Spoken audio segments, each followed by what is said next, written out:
And we are live, and we'll be joined in a bit with brother Elijah. But I am joined by many individuals who I think are titans of the faith, just incredible apologists. I'm joined by my dear friend Gary. Of course, everybody knows Gary Machuda. Nobody's better when it comes to the canon. Pat Flynn, extraordinary in pretty much everything when it comes to the faith. The guy's a jack of all trades. Kevin Simons, great when it comes to church authority. Fatima, y'all have probably seen him over at Reason and Theology. Shame on me, I haven't brought him on my channel yet. I promise I will soon. And of course, Eric should not need any introduction. Eric, who is pretty much another jack of all trades, but one who will become very, very popular for his incredible presentation that he did put together that we aired yesterday. So we're pretty much gathering around a virtual round table here. I've got my diet soda here. I don't know what anybody else may be drinking, but and we're going to talk about particular things. So, no particular strict kind of order, but if every now and then I'll look in the audience, see if anybody has any particular questions, and, we'll dive in from there. But before we even dive into any questions or talk about any particular topics, I want to ask you, and we'll go in order from the top, Gary, Kevin, Eric, and Pat. How are y'all doing? Gary, brother, how are you doing today? Oh, doing well. Can't complain. Nice cooler weather here in Michigan. So all is good. Man, lucky you. We're still we're over here in Texas. It's take a little while for that cool weather to get here to us. We're still dealing with the weather in the 90s. We're still in the 90s over here. Yeah. So, but you guys are gonna laugh because we're celebrating over here because in the morning's about close to about 70. So that's pretty cool for us in the mornings. But still hot weather. Kevin, brother, how are you doing? Can you maybe talk a little bit about yourself because you've never been in here on my channel before. Maybe tell the audience, what is it you do and who are you?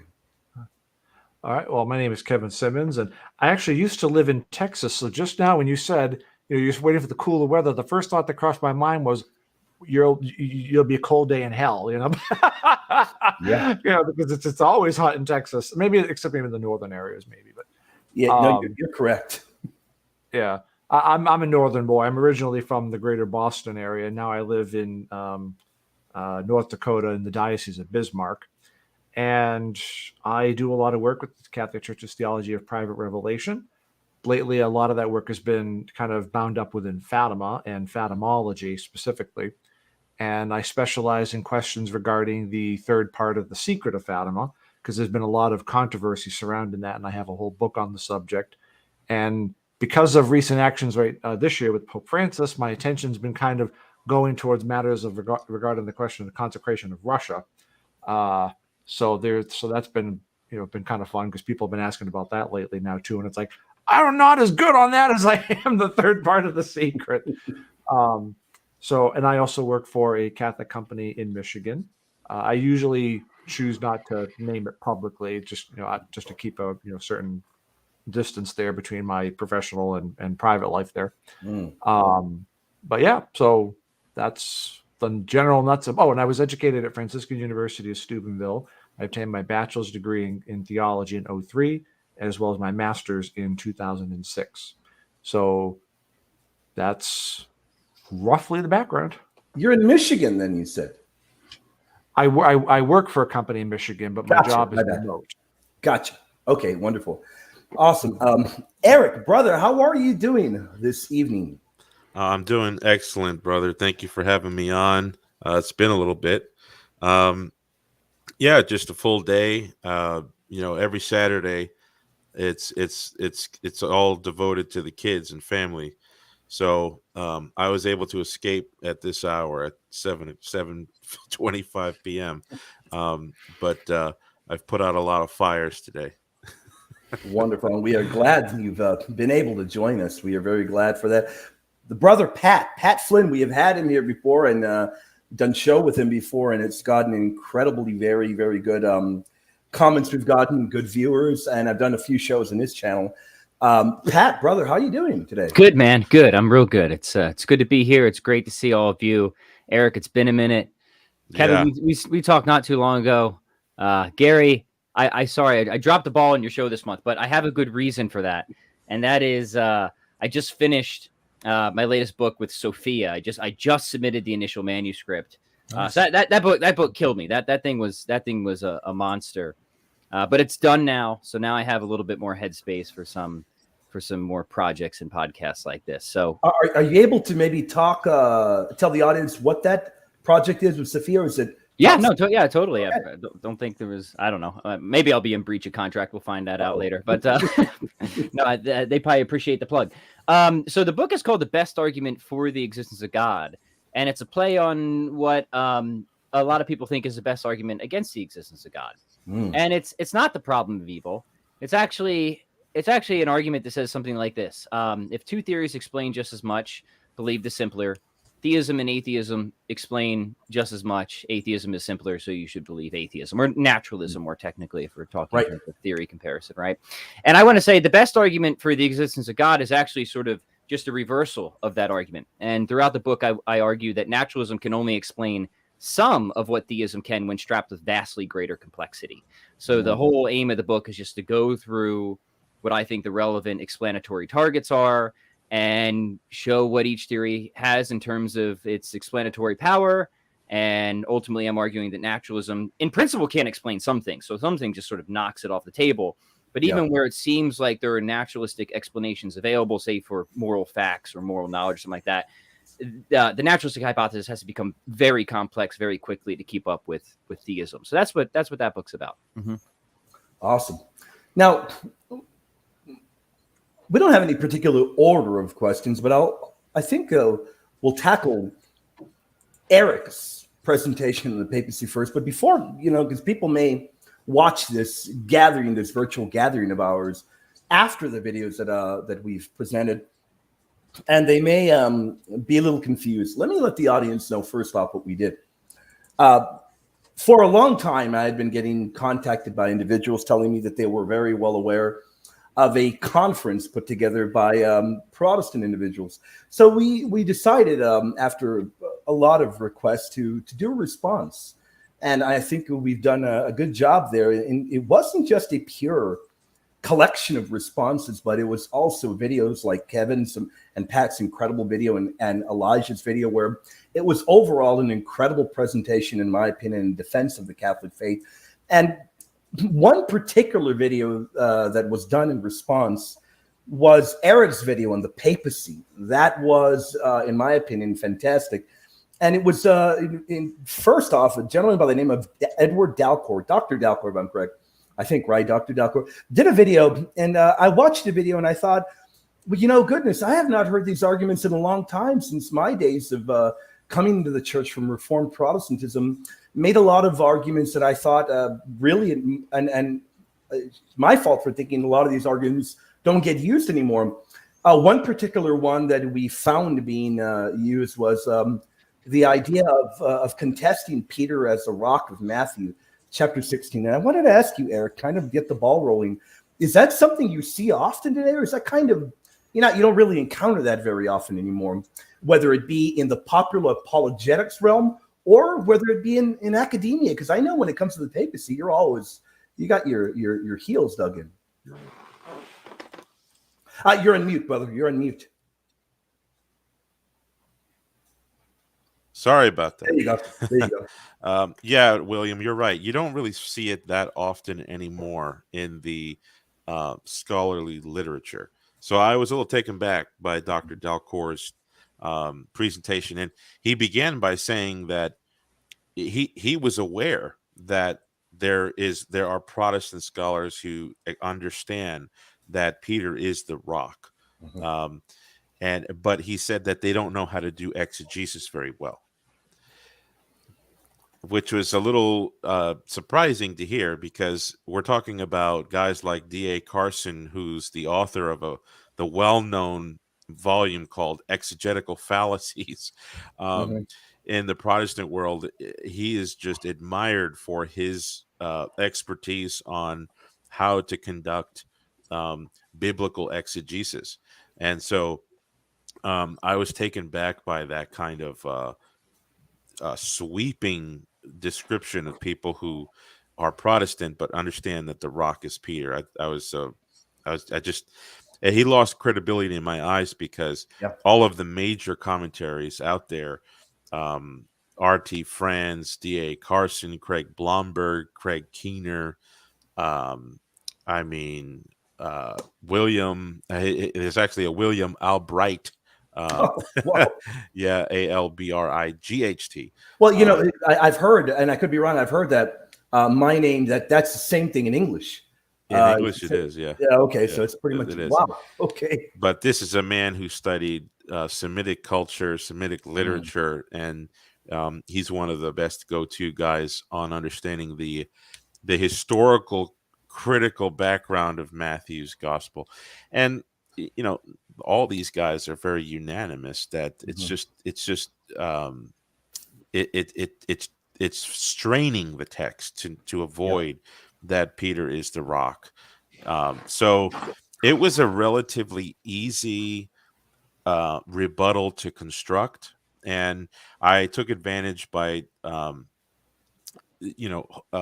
honing in on his major claim, which was that almost all the church fathers, he said, like the majority of all the church fathers, especially the most important church fathers, interpret Peter's. They interpret the rock, Petra, as the faith of Peter, not Peter the man.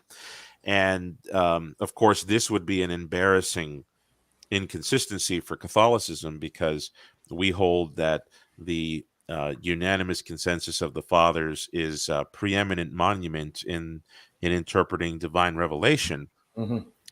So I focused in on that by going through a lot of the church fathers that he would have claimed. He cited like 4 or 5 or 6, but I went through a good handful and was showing that his understanding was mistaken. Now let me kind of go around this table in a weird way. Let me ask you, Gary, your thoughts, because and the reason I go to Gary is because Gary has had incredible guests on, does his incredible show, Hands on Apologetics. Gary, do you encounter this objection very often anymore? The kind of objection of contesting Peter as a rock, or is that kind of Gary's thinking? Well, that's really 1990 stuff there, William. What are your thoughts on that, Gary? And you are mute as well. You are muted. I don't know. Let me try and unmute him. Oh. There we go. Sorry, I just didn't want to interrupt there. No worries at all, brother. That I was just going to say that's really 1990 stuff. It really did fall off the map, and there's been a number of books written by Catholics. There's nothing but accumulation of quotes from Protestant scholars on this issue. I mean, it actually starts way back with Oscar Kuhlmann, I think in the 50s, isn't it? So in terms of scholarship, there's just not a leg to stand on. And it's kind of evaporated, on my show. Whenever I bring up the old Petra argument and things like that, I feel like it's really passe and everyone's eyes glaze over because, it's just not used. It's archaic and not very, it's very easy to debunk, I think. Mm-hmm. And let me ask you this, Eric, and then I'll go to Kevin and Pat and Elijah. Eric, because I'm curious. I want to be fair. I think that there can be better arguments made that can bring a more robust kind of case that will allow Catholics to really sit down at the table and discuss the intricacies of the papacy. And I don't think this is that. Would I be fair in that assessment? Absolutely. Yeah. I mean, guys like D.A. Carson. I mean, I had the pleasure of corresponding with D.A. Carson many years ago, and he was very clear that the early church understood Peter as the rock, and Peter was the primate of the early church, but that there was no plan for that reality to continue after his death. And so, and that seems to be what the Protestant consensus is, that Peter was obviously the leader of the apostles, the chief of the apostles, but that doesn't entail an everlasting, invincible succession, lineal succession at that. In the city of Rome. I mean, we're talking about going from a canoe to a Titanic there. So there's lots of opportunity to call our doctrine into question. That's beside the exegetical linguistic argument of Petra Petros. Yeah, and one good book that I'd recommend, and not that I agree with everything in it, but a good book with people that may want to get their feet wet on the particular issue would be The Jesus Wars, which gives you a little bit of a good insight there. It is written from a scholarly perspective. Kevin, brother, you are jack of all trades. You know so much. What are your thoughts on that particular argument that Protestants tend to use towards Catholics? I see you smiling about it, probably thinking, "Well, William, I haven't heard it since 1991." What are your thoughts? Since, because I'll be very honest with you, the conference put out by these gentlemen made a lot of noise, and when I was very excited to go look at the papacy section, and then I was so underwhelmed. So, what are your thoughts on that particular argument? You hear it often, or it's just an argument that you didn't think you would hear again? Well, I smile because it brings back memories. I don't know how old everybody is on the panel, but dare I say, I think Gary, you and I think are the old war horses on these matters. I'm a Catholic now. I'm a convert of 25 years as of this coming March, and shortly after I became Catholic, oh gracious, it would have been 5 months and maybe 2 weeks. 5 months and 2 weeks after I became Catholic, my family got the internet, the old AOL system. Yep. And they had the chat rooms back in those days. I don't know if they still do or not. I'd have to ask. My mother still uses AOL. And I met people that we got very much involved in the apologetic scene. And among them was a guy named Tim. Tim used to have an old website called Keeping Catholics Catholic, and he had one, maybe two other friends that would help work with him and stuff. And I remember Tim debating James White, and I remember all of these old Petra arguments. Yeah. And so when you brought it up now, I'm sitting there. The first thing that came to my mind was like, are they still arguing this stuff? I mean, it just, back then it was all the rage in the 90s, but then it just falls by the wayside. But to be fair, I haven't really been too actively involved in those areas, so I wasn't quite too sure what the literature was on that subject. But that's why I smile, is because it brings back those memories. And that was when I first learned, when Martin Luther, I was talking to those guys like Tim and all them, and they were the ones that told me where Martin Luther was when he thought about the idea of sola fide. I mean, I have never laughed so hard in my life where I was so close to passing out. He was sitting in the outhouse. Yeah. And all I remember was one of the jokes that were flying. And one of the jokes that flew was, we always wondered if that was the Holy Spirit moving or something else. It was, I was so close to passing out. It was so funny. So that's why I was smiling, because you were resurrected, bringing back to my mind old good memories from my early days of being Catholic, and running into these good people. And I kind of, not fell away, but we kind of lost touch over the years. But Tim is still alive. His wife passed away some years ago, but I think he remarried.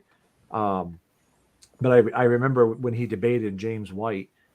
And didn't Carl Keating tackle this subject too in his book Catholicism and Fundamentalism or something? Oh, yeah, sure. Yeah. He By the way, I was doing dial-up CompuServe back then. So, if you remember that. Yeah. Same thing. Gary, those dinosaurs days right there. Yeah. No doubt. I mean, we've all, I imagine all of us here have gone through the dial-up days. And AOL, I don't think I went to the AOL thing, not because it wasn't around, or because I used something else. But I know some people still use AOL. Shockingly, I cannot believe that. Well, my mother and Charles still use it, and I got to tell you too. It's actually because of AOL and those old apologetic days. That's where a lot of that interest in the classical languages comes for me. Sure. For me, it's not some extraordinary form only, sort of a thing that a lot of other people may have gotten caught up in. I respect that people prefer that liturgy, but my language background came as about of two things: studying French for 4 years in high school, and then getting involved as a Catholic in those apologetics and wanting to learn more about what the fathers and the scriptures said. So that became the Greek and Latin foundation that I have, and now it's kind of blossomed into the other languages, which is necessary for my theological work that I do now. But it's all because of those old AOL days and arguing over Petros, Petra, or Kepha with the Aramaic. So it all stems back to that, not because I grew up attending Extraordinary Form or even Novus Ordo in Latin. So just little funny quirks about how life works and divine providence in people's lives, wouldn't you say? Now, it really ties in perfectly. You brought up the church fathers there, and to kind of latch onto that, I think of the presentation, astute as it was, by Dr. Dalcourt on the early church fathers. And it leads me to recall, as of late, I've been doing a lot of work in Mariology. Nowhere near as amazing as the presentation by Elijah. We'll talk about that in a bit.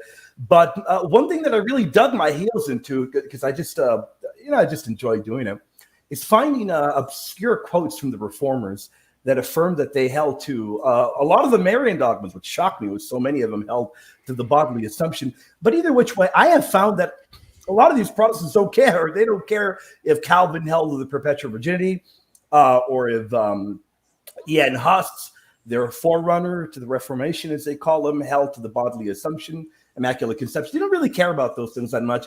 So they're going to much less, really, in my opinion, then care less about the church fathers if they swipe aside their own reformers. So I kind of get perplexed at times why they try to utilize the fathers. But let me ask you, Pat, in your everyday experience, because I know you deal with a lot of this stuff, have you ever encountered perhaps a responsible or an engaged usage of the early church fathers in this particular topic, or really any topic? No, not once, never. But then again, I'm not as relevantly in this in this sort of area of apologetics as I know you guys are. I'm mostly in philosophy of religion. When it comes to the papacy, for me, the way I would think about it, if I were trying to be play devil's advocate, right, is I wouldn't press that argument, even when I was looking at Catholicism myself, and I'm a convert from a non-religious background, and considering what do Protestants usually throw out, I always found that extremely weak. I mean, it had almost no pull on me. The stronger considerations are really the ones that I think own in on really just the doctrine of indefectibility, which the papacy I think is just a natural extension of. And then just trying to find, okay, is there a clear instance where that has been falsified, right? This is what the nice thing about the Catholic worldview is it has, I think, clear enough lines that a falsification event in principle would be detectable, right? And I actually find that a very attractive feature about Catholicism. And for the life of me, I was never able to find one. But you do find certain anomalies, if we're honest. Anomalies, it's not kind of all that clear, right? There's tension there. And those would be things like the issues surrounding the church's stance on religious liberty. That was a thorny one I had to think through for a while. I came to a resolution on it. Or stuff dealing with Pope Honorius. So I'm not trying to bring those things up now, but I was saying if I was coming at it from a Protestant perspective, I would focus on those things, right? Those just seem to be a much stronger way to try and really get to try and falsify the Catholic worldview. I never felt any force from the Peter Rock versus Peter faith type of thing. So I paid very little attention to it. And also I just never really hear it either. So, but I do love the 90s though. I mean, there was that Chumbawamba album and Bare Naked Ladies and Furby and all that good stuff. I don't know how the apologetic scene was back then though, because I wasn't in it. Now, one thing that people may not know is because they think of Elijah, and a lot of the times they think of the incredible work he's done on Mary and Mariology. But Elijah's done a lot of really, really good stuff in the papacy as well. In fact, I've pointed a lot of people to his channel. He's done incredible refutations there. Great videos. The guy's just amazing. I want to ask Elijah, I want to ask you, because Pat brought it up briefly here, and I agree with him. I think that there are much better, more robust arguments that can be brought up. And I'm gonna throw, I promised before the show began that I wouldn't throw a curveball at anybody, but I'm going to have to go to confession for lying, because I am going to throw this one. I'm going to throw it at Elijah. Mango would like to know, what do you guys think is the strongest arguments for the papacy? And I'll kind of, go around. I'll ask Elijah what he thinks, And we'll see. We'll have a healthy discussion. And Elijah, what would you say? What do you think is the strongest argument? Whether it be biblical or patristic or both, whatever you want to say. Yeah, can you guys hear me, by the way? Great, yeah. Sweet, okay. Thanks for having me on, William, and I appreciate being with everyone here. And I haven't done one of these live shows in a while, as Gary knows. I think the last time was probably on his show where I've actually presented content. Since then, it's been just being the person to ask questions on William show. Yeah, feels weird being back and doing this. So that's a tough question, and that is a curveball because there are so many things that we can choose from. The best one, that's a subjective thing, right? Because it's the best one for me might not be the best one for other people. But the one that we did a show on Swan Sonas on the papacy, and I chose Pope Leo the Great. I think that's the best one to go to, in my opinion, because he's like the earliest and the most like outright about it, right? The earliest one to be so outright about it, where it's like no questions asked. Like even secular scholars or even Eastern Orthodox and Protestants will say, yeah, this guy is definitely all for the papacy. Like he's not even trying to water it down. So his sermons and like just the whole Council of Chalcedon in and of itself, the way he was involved, the way he's, you can tell he's like the ringleader of the whole thing. I would point to that, and if you want to actually look at the quotes that we get into, is I don't know if Swan Sona still has his channel. I think he does.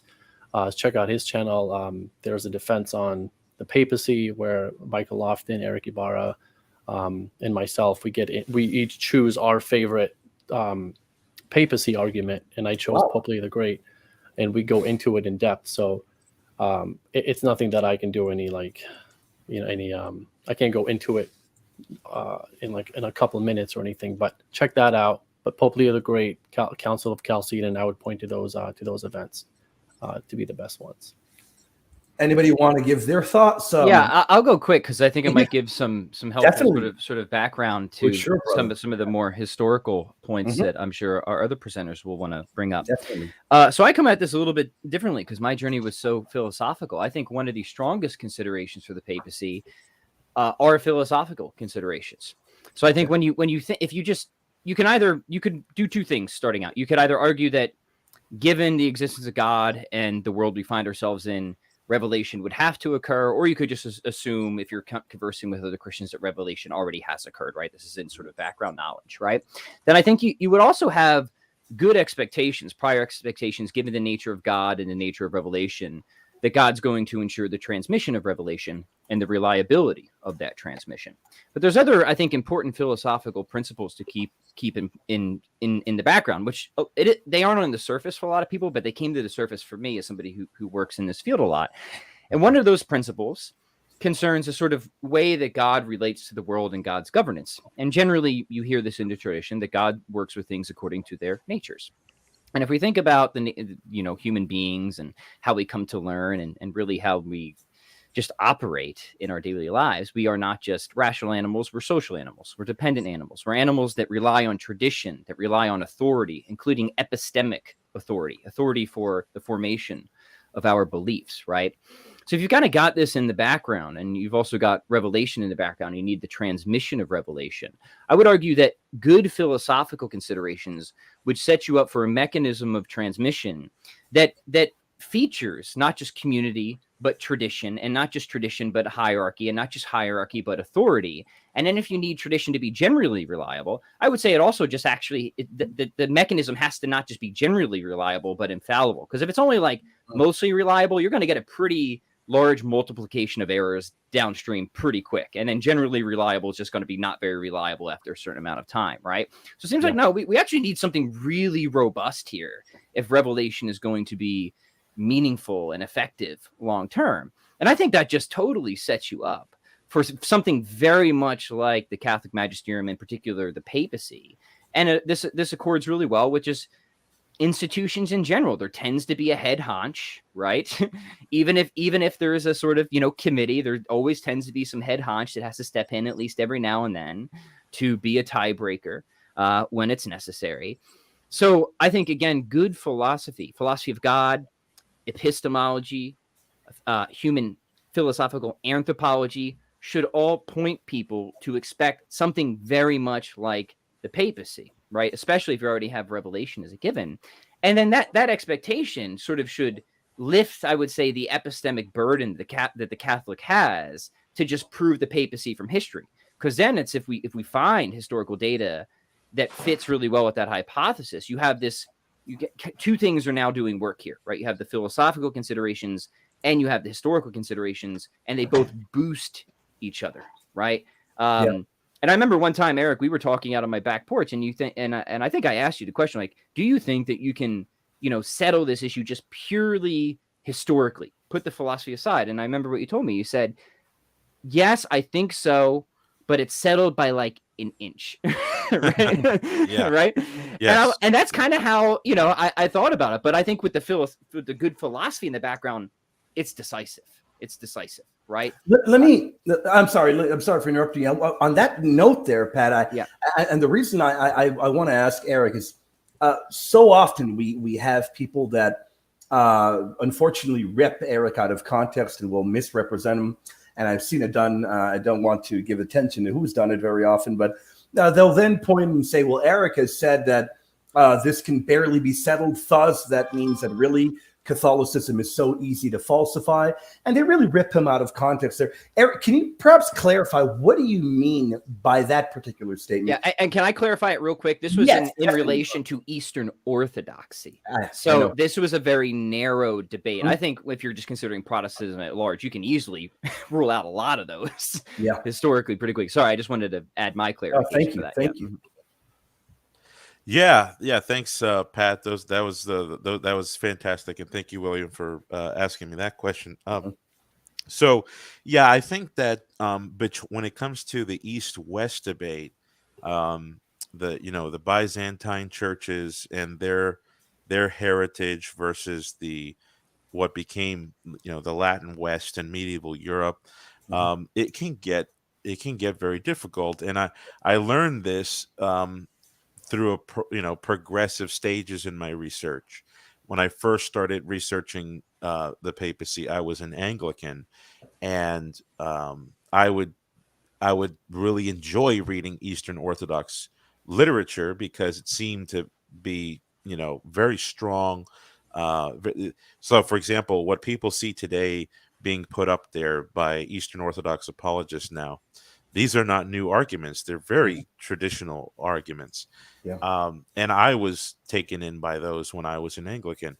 But then I started to research the papacy and the Catholic side of things. And, I learned that there's a lot more to glean from history. And it's not free from interpretation, But I did see I saw a great argument for the papacy in every century for the first millennia, for the first 1,000 years. But there are a couple of things that exist for the Catholic Church that really put me between a rock and a hard place. And just a few instances, not so many. It's not like the history of the papacy is checkered through with inconsistency and contradiction and a call for mental gymnastics in order to strain harmony. The papacy seems to be very clear to most historians. Most Protestant historians understand that by the 5th century, you already have a papacy going. Sure. So it really does come down to a few instances where you have to really think about how to resolve the puzzle. And since the magisterium hasn't solved the puzzle for private historians or theologians, it's kind of open for a historian or a theologian to figure out how to resolve the tensions. And some people can be creative with finding resolutions to that. And so because of that, at the end of the day, I wanted to convey something without speaking for 3 hours. And so I figured this little analogy of, a race, and I could kind of compared it to, if anybody's seen that movie, The Little Rascals. Maybe Kevin and Gary has not seen it, but there was this I think movie. it was from the 90s, wasn't it? It was from the 90s, yes. The show is much older, though. The show is much older. I'm talking about the movie where my bad. I have not. Donald Trump actually makes a cameo in that movie. I didn't know. At the end, there's a race, and if anybody knows the character Alfalfa, he's got that hairline that's sticking up on the top of his head. Well, they're racing, and these two go-karts come in to the finish line at the same time. But when the judges look at the camera, they see that Alfalfa's hairline actually made it in just an inch or so before the other, because he was laying his head down forward on the go-kart. So I say that to say that, I think Catholicism wins the debate with Orthodoxy by inches, millimeters, ounces, whatever you want to call it. And that's not to say that, the issue is so, that it's not discernible. Right. No, you just need the right microscope. And if you have the right microscope, those are some pretty darn important millimeters there. Right. And it's not like you can ignore them, you see. So I tried to make the difficulty of my research into an analogy that I can communicate. And so, some people have listened to that and have said, "Oh my goodness, are you kidding me? Millimeters? How I can't see millimeters from 5 inches away." The matter is not really a question anymore. Ibarra is admitting that you could be either Catholic or Orthodox. No, that's not what I'm saying. That was great clarification there, Eric. Very, very good clarification. I'd like to ask maybe Gary, if Gary can give a little bit of insight. This is a question that I seem to have lost because I am just terrible at this. Here it is. Let me ask Gary give his thoughts first. So some Protestants try to elevate Paul to the same status or greater than Peter. How do they think? But how do they think? Do they think this discredits the papacy? Gary, I imagine what they're referring to, I'm guessing, is they're referring to the incident in Galatians, I imagine. That's what I gather. My thoughts would be that it doesn't discredit the papacy. But maybe if you have any input you'd like to add to that. Yeah. Well, if I could just piggyback really quick on what Definitely. Pat and Eric pointed out when you're talking, and also Elijah, when you're talking about strongest arguments, you really have to take into consideration the audience. And for, unless Pat lays down that proof, theist probably wouldn't even consider church authority unless there's some philosophical backing. And then, that's why if I were to throw in something, I'd say Matthew 16:19, the keys and the Isaiah background would be important for, a theist who is a Protestant. And then for Orthodox, then you get church history and Eric's assessment and Elijah's assessment. So it's kind of like there is no one answer because there's many different things. As far as Paul, I've heard many different versions of that. So, I've even heard people, well, Paul wrote more scripture than Peter, so therefore, he's a more prominent apostle. Lowbrow stuff like that. You're right. Galatians 2, where Paul recounts withstanding Peter to his face, and New American Bible says because he clearly was wrong. They probably have that in mind. But as Thomas Aquinas and others have pointed out, Paul wouldn't have even brought that case up unless he assumed that Peter was a prestigious figure. He's saying, look, I even, withstood Peter to the face, when it came to this issue. And if Peter was just another apostle, it just wouldn't have that same rhetorical punch. Yeah. So yeah, I think sometimes, like I said, it depends on the specific arguments. They try to raise Paul in a way to diminish the unique aspects of Peter. But quite frankly, if you're working in the New Testament, there are things that involve Simon Peter that are unique to him alone that you don't see. And of course, there's some unique things to Paul too. The conversion on Damascus Road and so on. But specifically in regards to authority, like he's renamed Rock, he's given the keys of the kingdom. Jesus gives a prophecy that once he repents, he is to confirm his brethren in the faith. He's personally restored by Jesus with a threefold affirmation in John 21. Book of Acts, the first half of Book of Acts is basically the Acts of Peter. Yeah. It really focuses on there. So I don't want to take up too much time, but I guess that would be my answer without knowing, the specifics of the objection. That's great. I think that's great. I myself don't have a whole lot to add other than piggybacking off of Elijah. I agree. My particular favorite historical evidence would be Pope Leo the Great.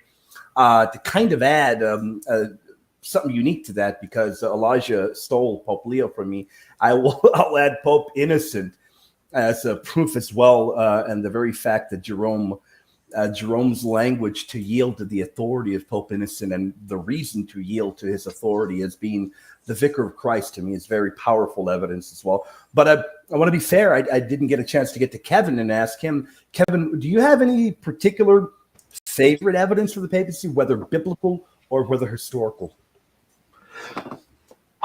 For me, it just kind of came more along the lines of looking at scripture honestly, and just, the totality of a lot of things that were in scripture. Now, those were my formative years. We don't have as many of the refinements like we do now here in 2022 that a lot of people have been talking about with, like Swan Sana, or who I haven't looked at his material admittedly, but I hear it's, through Lofton, that it's quite good. But back in my day, it was just more about being honest. I was a teenager at the time. I was like 15, 16 years old looking at these things. And it just, to me, it just seemed to be very honest. Just saying it's pretty obvious. Look at Matthew, what's going on in Matthew 16, the end of John's gospel there. The whole kit and caboodle. Gary pointed out, the first 9 chapters of Acts or so. You look at it and you're like, okay, this is obviously quite what's happening. Peter takes command, as it were, as we see right at the beginning of the book of Acts. So all of it kind of comes together in my mind, in my formative years, many years ago. And I've never really questioned it too much since, unless it was for to understand it more. And I remember the first time I saw the Holy Father, that was Pope John Paul II. I was on Steubenville's semester abroad in Austria, and we were in Rome for the 10-day Rome Assisi trip there. They had like a 10-day trip there to Rome and Assisi, and I was with a group of my friends, and we were going to go see the Pope, and all of a sudden the bells for the Angelus rang out. It was a Sunday, and I was like, crap! So we were running and belting it down the streets of Rome. And there was and we finally got to St. Peter's Square. I had on the coat, and I was so out of breath. And there he was up in the paper window, and I'm breathing heavy, like, Pope! It was rather funny. But I have to say, everybody else has all these really cool, profound reasons. I have to be the one that puts the humor to it all. My Greek and Latin teacher in Austria, Professor Susanna de Belli, may she rest in peace. I'll always, and I have her on camera saying this too, but she mentioned how she said that there was a certain proof that the church was founded by God. She said, if the church had been founded in either Germany or in England, in no time at all, the Germans or the English would have been claiming that they ran the whole thing. But the very fact that it was founded in Rome and that it still works proves that it was founded by Jesus. So I just thought that was really, really funny. The funny put. And I've always remembered that. And in dark days, I kind of have her words float through my head. And I just get a little chuckle to myself, you know. But yeah, it's. I think she was building off of something that Hilaire Belloc had once said on the subject. I don't remember now. It's 20 years later, but I do remember that one line. And so, yeah. So like I said, for me, it was just more of when I was learning in my mystagogia, well, catechetical as well as mystagogia period, especially, just looking at the totality of the evidence in the scriptures and just going, yeah. And then, of course, reading what various fathers had said, among them Leo, actually. And just recently, I had occasion within the past year to read some stuff from Saint Jerome, reading what he was writing to Pope Damasus. It was like, interesting. So I'm not supposed to believe all of this stuff that the Pope claims, you know. Now, of course, there are some of the finer points that we could all get into, but generally speaking, you can clearly see that there was a lot of respect being sent towards the Bishop of Rome and deference, even, which I don't know if that would have happened anywhere else. Now, sticking with you, Kevin, because the next question will be right up your alleyway and right up Pat's alleyway. And perhaps everybody will have some thoughts. I want to first comment on the video that you two put together, Pat and Kevin, yesterday. Gotten a lot of very positive reviews. People have really enjoyed it. It was in Fatima. People have not seen it yet. Go check it out. I'm going to throw a curveball at you right away, because this is a particular issue that we've talked about it in Reason and Theology. Eric and myself have dialogued about it a lot behind closed virtual doors. Elijah and myself have talked about it a lot. We've done shows on it. So I'm just going to ask you straight out the gate, as a Catholic, do you have to believe in Fatima? No. Okay. I think you'd be a fool to reject it without looking at it first. Okay. But you're not obliged under, say, penalty of sin, let's say, to believe in Fatima. No.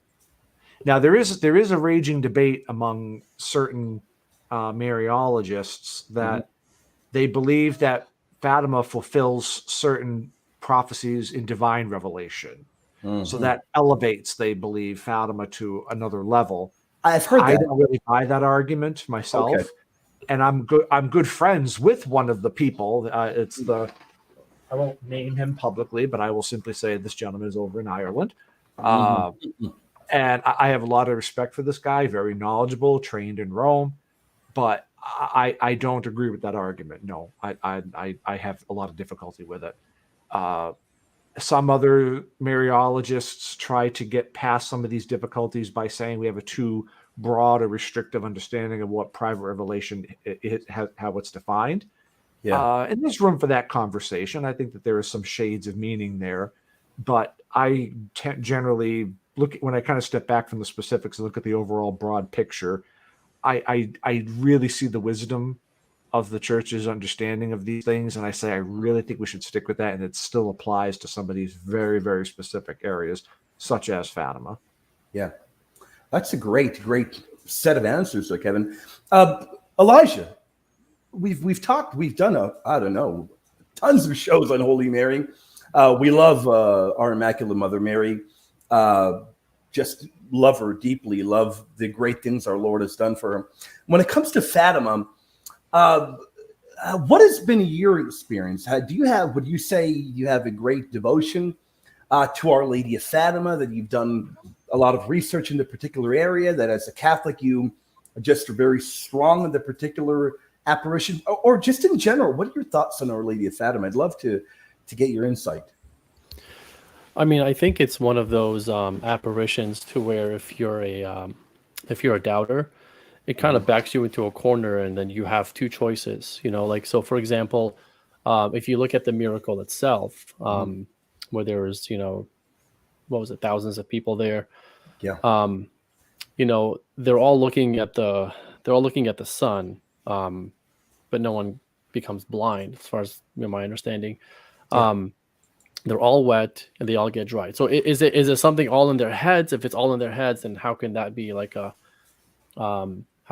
a deception for a whole crowd altogether? Now, piggybacking to what Kevin was talking about, if you don't mind, William, I do want to ask Kevin a question, because definitely, I think I would agree with Kevin, but there is a question that Michael Lofton always brings up that Yeah. I don't know how to answer, and maybe Kevin can speak on it. Is he says, or I hope I'm not misquoting Michael, but he talks about how there is a feast day of Fatima when you have to go to mass on Sunday. So how can you kind of mesh those two things together where it's optional to believe in, but at the same time you have to be that Sunday service as a Roman Catholic? I mean, when Michael asked that, I was like, wow, that was a curveball, because I always thought it was like private revelation, and maybe it is, and maybe that's what Kevin is saying is 100% fact. Except if May 13th falls on a Sunday, it's not Our Lady of Fatima. So you're technically not a Sunday service for that particular celebration. True. Speaking true. of curveballs. Yeah, true. But I mean, the question is still a valid one, right? Because it's a feast day that we celebrate. I don't know if there's a feast day for Lourdes as well. But I think that's a valid question. It's a good question to ask and to discuss. But maybe you can touch on that, Kevin. But to answer your question, William, I have a devotion to the Mother in general. I wouldn't say it's specifically Fatima, right? But as a Chaldean and Syriac Catholic, Mary is huge for us, right? You walk, when you walk into a Chaldean house, there's like 15 statues of Mary. That's and if you look at Chaldean homes, outside of the home, there's a Chaldean statue of Mary, and that's how you know that's a Chaldean's house. So we have a huge devotion to her, and I really encourage people to go and watch those shows that we've done on Fatima, because there's so many compelling evidence, in my opinion, about it, that listen to it as a doubter and see if you can figure out or refute when you're backed into a corner and you have two options, and the two options, something that seems logical and something that seems crazy to believe, right? And that's really what it boils down to when you look at the miracle itself. But I'm sorry, Kevin, if I don't know if you want to answer the question or if you have any thoughts on that, feel free to speak on that, because I've been like, when Michael asked that, I've just been like, I have no idea anymore, right? Lofton and I were talking about it with Father Athanasius, the guy that's over in Rome, I think. Mm-hmm. We were discussing this on Facebook, and Athanasius McVeigh, is that his name? Yeah, okay. Yeah, that's it. And the subject of Frère Michel de la Sainte Trinité came up, and some of the things that Frère Michel had said, and I think that's kind of some of the context for all of this. I'd have to pull up the exact conversation on Facebook, but this was some months ago, to be honest. I'd have to really go back to the archives. Mm-hmm. But I don't disagree with Lofton's perspective, which, if I remember correctly, and this is when I wish he was here, but it was something to do with it definitely has a more of an elevated character to it. It's not simply that you can just reject it, and so I won't go too much into the theory of it, but I can say at least one thing with respect to the practice of it. If, since this has been raised to the level of a liturgical feast day, commemorating these things, the church has accepted them, but it doesn't mean that people have to practice the devotion of Fatima. So, for instance, doing the 5 first Saturdays. Right. There's a distinction in the theology of private revelation between the devotion and any message. The devotion is like the 5 first Saturdays, for instance. The message is things like when Our Lady showed the children the secret, and which was hell, the devotion to the Immaculate Heart of Mary, and then the third part of the secret about showing the sacrifice that was required of people if her requests were not heeded. Mm-hmm. So, among other things. So there's different ins and outs. So somebody could still attend, because the general basis of it is that it's another feast day of Our Lady, which in and of itself, nothing objectionable about that. Now the question is this apparition authentic? Well, the church has examined it. The church has approved it on both the local as well as the papal levels. And so we're not obliged to believe, and in the sense of like, and to practice it, and to, et cetera, on the practical level. But, it is approved by the church. Sure.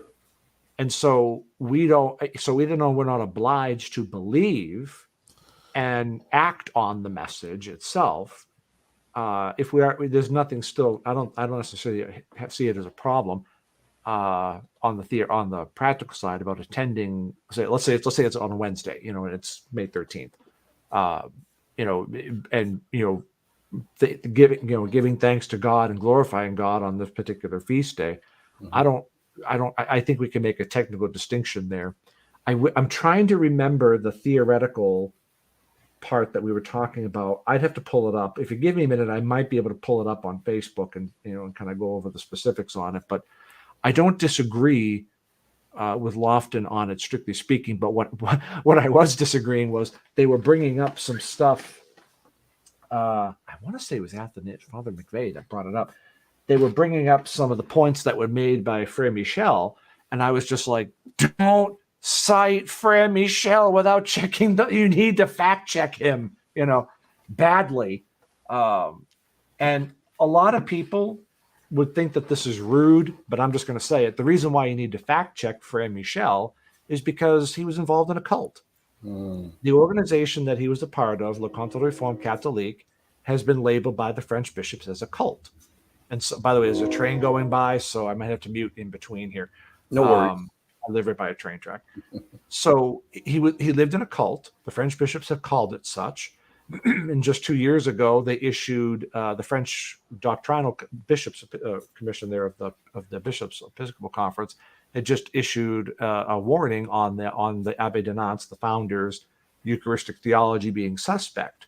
So I don't know how much more people can get. They've labeled it a cult, got suspect theology, and they had axes to grind, and it's in the literature. So you have to fact check. And that was kind of what I was trying to say to Father McVeigh as well as Michael. Said, but you got to be careful here. It's Frere Michel. But I think that it does take on a certain prophetic nature that the church would find very hard to deny because of the facts of the case. And so based upon that, that's why I tell people in part, it's a very profound message and a very powerful message for what was happening and still is happening in our time. It's a help that's offered, as Ratzinger says in his theological commentary, but which we are not obliged to use,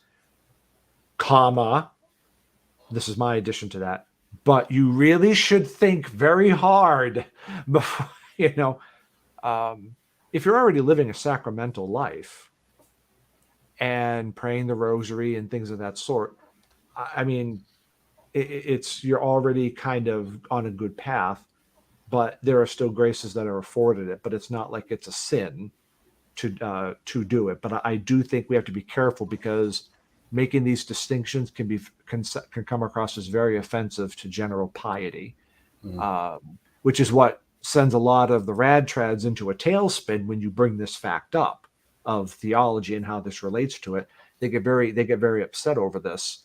I've seen that happen with I can't remember the specifics, the people in general, but I know the general group. So we have to be careful. If you want, I could try to pull up that conversation and get the specifics for you if you'd like.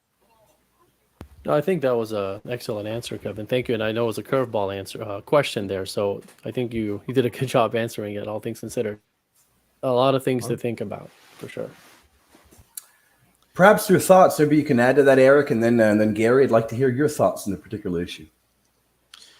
Yeah, thanks, William. Is my audio coming through? Great. Yeah. All right, good. Yeah, so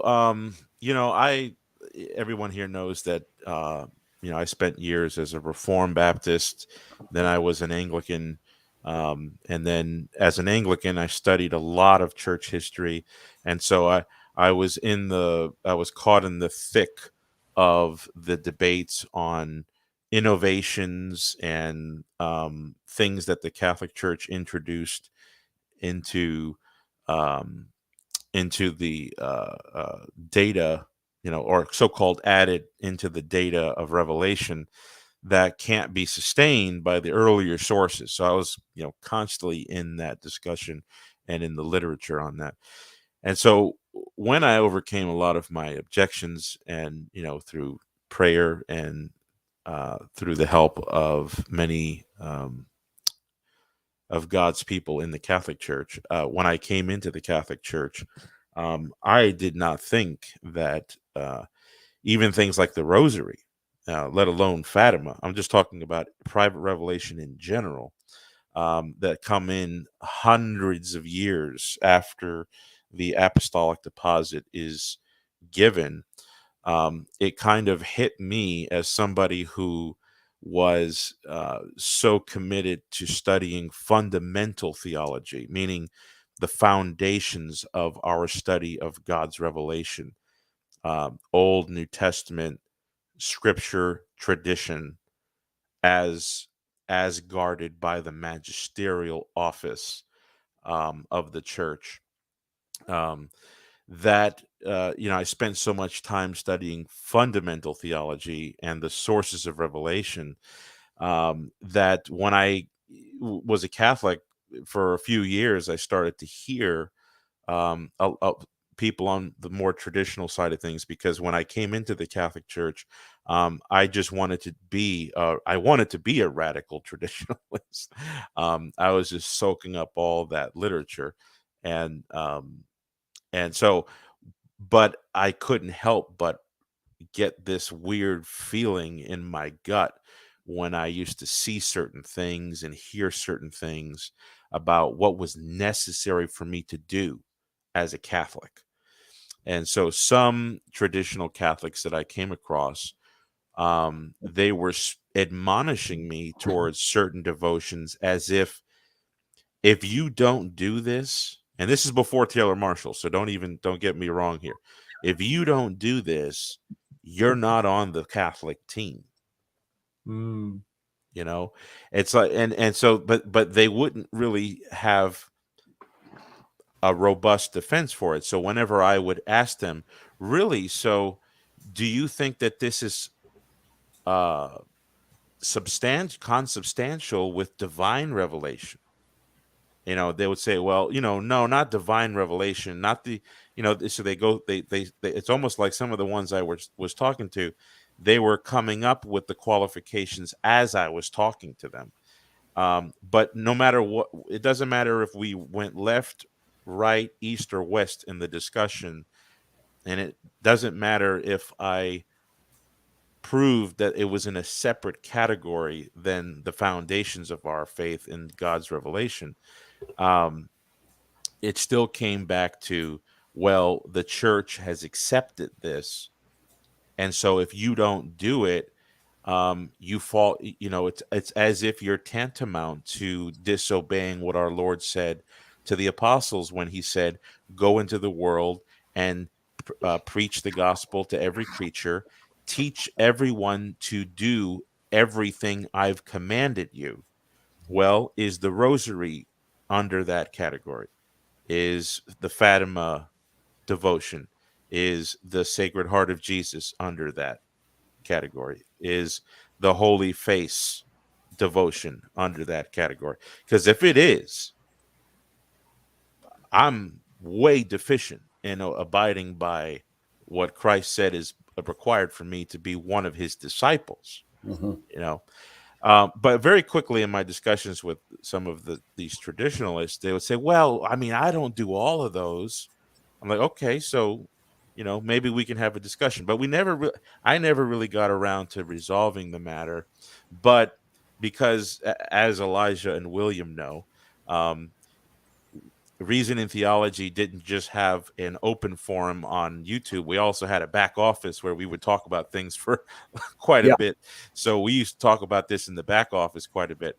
Yeah. And it did come up that, liturgically, there's been some kind of absorption of the Fatima miracle, of the Fatima story, of the rosaries of Saint, perhaps not the delivery and transmission to Saint Dominic, but the rosary the structure of the prayer has been so absorbed into the wood of Catholic spirituality that perhaps if you don't do it at least once before you die, maybe there's some question as to whether you're really a Catholic. You understand this? Not a direct statement.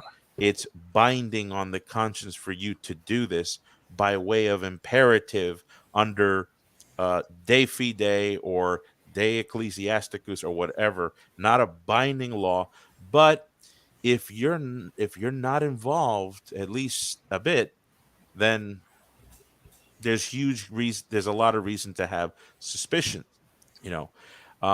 So yeah, those are my thoughts on it. This is not my ballywick by any means. Let me. This is Elijah and Williams and obviously Kevin's as well. I did find that discussion on Facebook.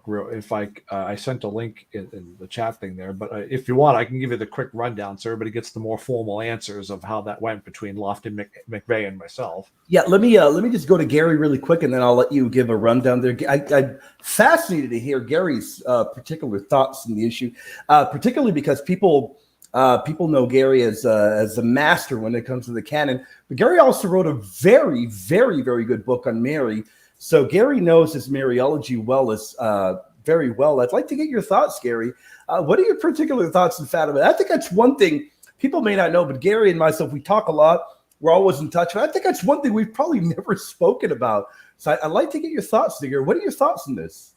Yeah. I'll just make it really brief because the areas that Eric and Kevin and Elijah brought up really isn't my area of study. So I don't really have much to add.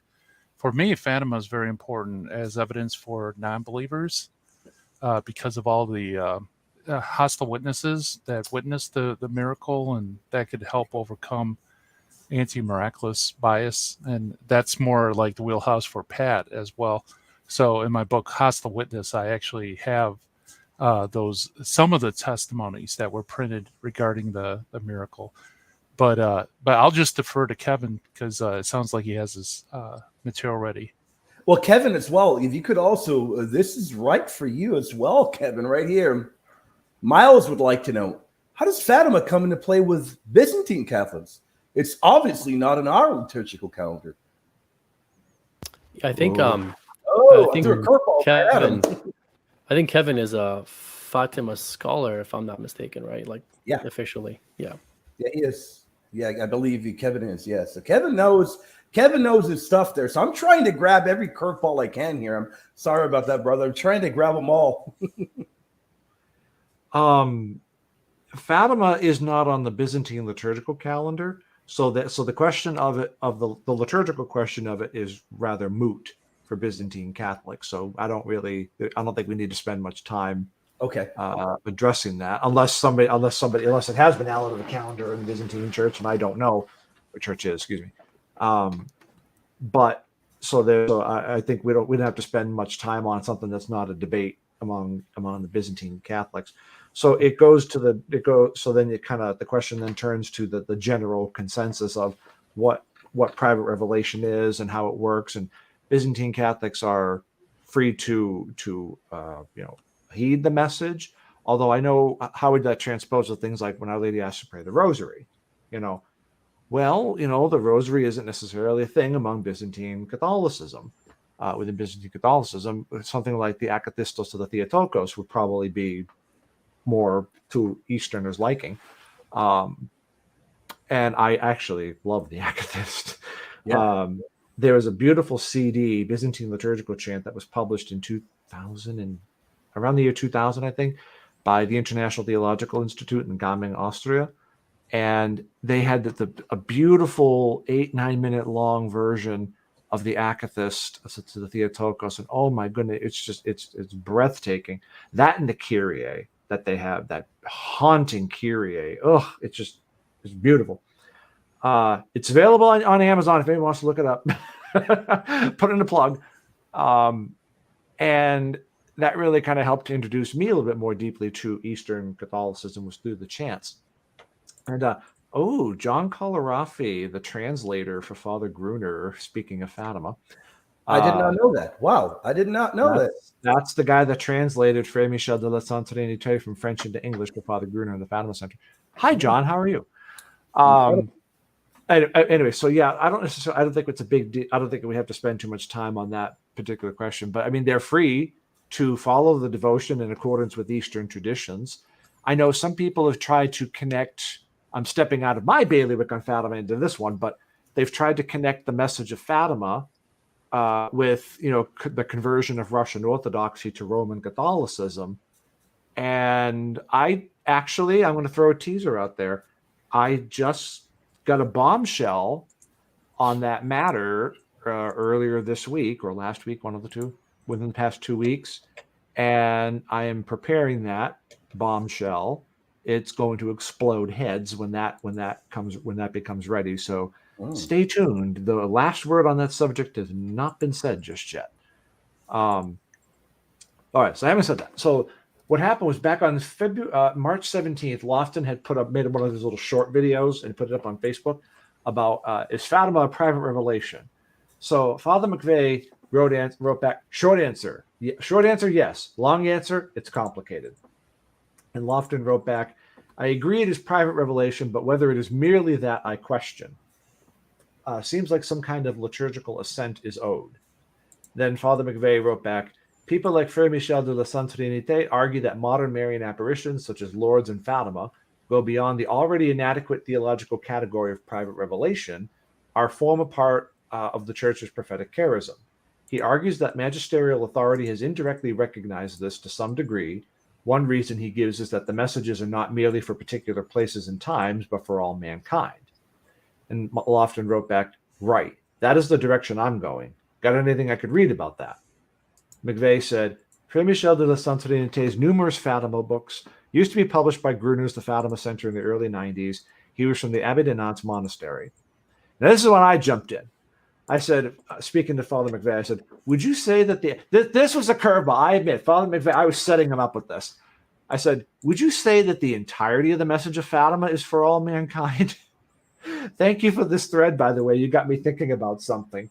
And he wrote back to me, I think it's better to read Frère Michel as they were his arguments. And I thought that was a little persnickety of Father McVeigh, actually. And I was kind of like, well, a little persnickety of you there, Padre. But that's how that conversation developed. And so again, they were depending upon Frère Michel, and you have to be extremely careful with Frère Michel. And there were some parts of the Fatima message that were not meant for all mankind. Mm-hmm. And so therefore, that kind of seems to affect the argument that they were making. So for instance, how do we know it wasn't meant for all mankind? Well, Our Lady in the third part of The Secret had commanded Sister Lucia not to write down the significado. Matter of fact, let me just pull it up right here. The book in question. Our Lady had commanded Sister Lucia, and we know this now because it was published back in 2013. I presume everybody probably just wanted it in English, right? They wouldn't want to hear the Portuguese. But Our Lady had appeared in early January 1944, and she said to Lucia, do not fear. God wished to test your obedience, faith, and humility. Be in peace and write that which they command you, but not that which is given to you to understand of its meaning. Docio significado in Portuguese. And so whatever that significado was, the meaning, the interpretation, however you want to, significance, however you wanted to speak of it, Our Lady expressly commanded, it's very clear, that something not be revealed. So that seems to undercut this argument from Frère Michel that it was intended for all mankind, and thus affects the argument that Father McVeigh was presenting, to my humble subjective opinion.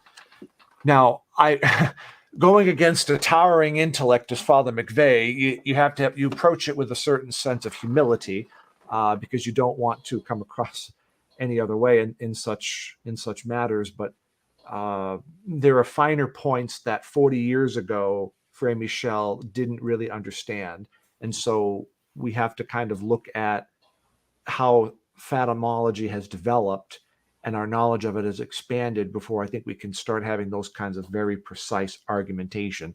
Otherwise, I generally see where they're going with it, with that line of thinking, and I think that there's some merit to that discussion.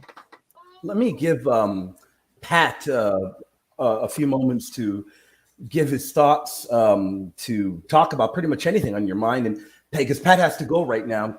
But I'd also like to tell Pat to put in a plug for anything as well before you go, brother. I know you have to head out, so we've been incredibly edified by your presence, incredibly edified by the amazing video you helped put together. I'd like to give you a few moments to say whatever you have on your mind, brother. Well, thank you, and it's a joy to be with all of you here. And just a few things before I go. I have an at-home dinner date with my wife planned. I cannot be late for this. Curry is on the menu, and so there's two resources I want to point people to that have helped shape my thinking on a lot of this. Actually, one of them didn't so much shape my thinking on it. I was just really joyed to see a presentation of a very formal presentation of how I sort of thought about these things, especially on the papacy. So I would really encourage people to read a recent paper by Dr. Joshua Sijuati called "Papacy: A Philosophical Case." William, I'll get you the links for that. Yeah, definitely. If you want a more in-depth, formal way of thinking about I think the papacy from a philosophical perspective, that gives it a very strong boost. And then the other one is from Dr. Tyler McNabb, a friend of mine. He's got a paper called "A Modest C-Inductive Argument for Fatima." Now, I know we've been sort of in the weeds here at Fatima and some inner Catholic debates on it, but I think the wider perspective is what sort of a possible apologetic role does Fatima play? And Dr. McNabb in that paper says, it should at least be a C-inductive argument. And for those who aren't familiar with that language, a C-inductive argument is any argument that raises the probability of some particular hypothesis some degree, right? So it could be very modestly, right? Maybe it just increases your credence 5% or something like that. A P-inductive argument would be something that makes you feel that the hypothesis is at least 50% likely. But anyways, long story short, the way I actually think he's being a little too modest. I think the evidence for Fatima is really strong. And the thing about Fatima is it is a distinctly Catholic event. Yeah. I mean, you have the message of Fatima suffused with Catholicism, the Rosary, the Immaculate Heart, right? And so I think that's the general apologetic point that I want to make is given the sort of veracity of this event and how Catholic it is, it's just the type of thing you would expect to occur or that makes sense given a Catholic worldview. It's not the type of thing that fits at all and should be really uncomfortable if you're not within the Catholic paradigm. I think that's the way you should think about Fatima. I also think that's the way you should think about a much wider host of events as well. And this is, again, sort of basic hypothesis testing. You ask how likely or expected is some data or event if this hypothesis is true versus without that hypothesis, right? And I think Fatima is a very considerable sort of weight in the evidential scale, but it's far from the only one. And what I wanted to do in this conference is just put a weight in the scale, right? And that's it, because you guys are putting a bunch of other weights in the scale, and maybe it's a different one that people haven't thought about before. And the reason I wanted to angle in on that is because it's something that was a weight for me. I remember I had never even heard of Fatima, really before I even started thinking about Catholicism. And then I got like this little pamphlet on it from somewhere, and I was like, oh, this sounds really interesting. And then I got sucked into it and started taking a deep dive. I'm like, no way hasn't this been debunked, was the first thing that I kind of thought, because I have a generally naturally skeptical attitude, right? And I kept going deeper and deeper into it and realized that there is no good sort of naturalistic explanation for this, right? And I think at the end of the day, to try and explain away Fatima, if you're a Christian, is I think you have to try and say that it was some sort of demonic event of some sort, right? And I don't think that's a position that a Christian would want to be in, right? That is a tension in a particular paradigm, and I think it's a big one. And in that sense, I think Fatima is a good C-inductive argument, if you want to call it that, for Catholicism. So anyways, the two resources I want to leave people with are Sijuati's paper on the papacy and McNabb's paper on Fatima. And I'll make sure you have those links. You can post them there afterwards, William. But again, I want to thank you guys for involving me in this conference in the roundtable. It's been a joy. You're all amazing, and God bless you. God bless you, Pat. Pat, thank you for your time. I didn't think that the conference would have been complete without you. You are an incredible mind. You're a great defender, and I consider you a dear brother. Thank you for your time, my friend. Thank you, guys, and God bless the audience. Well, I hope to see you all soon.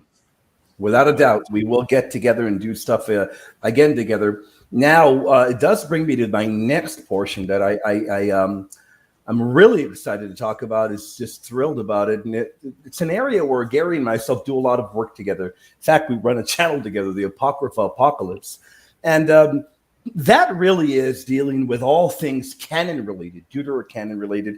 And let me tell the audience a little bit of why that has a very near and dear place in my heart. It would be because of the kind of sway it had on me. And when I was working towards becoming Catholic, there was a period of time where I was convinced that I could no longer remain Reformed Protestant, but I was between a rock and a hard place. I discerned Orthodoxy and I discerned Catholicism.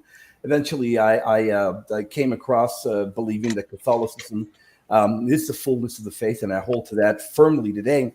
But the Deuterocanon played a very clear role in moving me towards realizing that Reformed Protestantism at least had it wrong on this particular issue.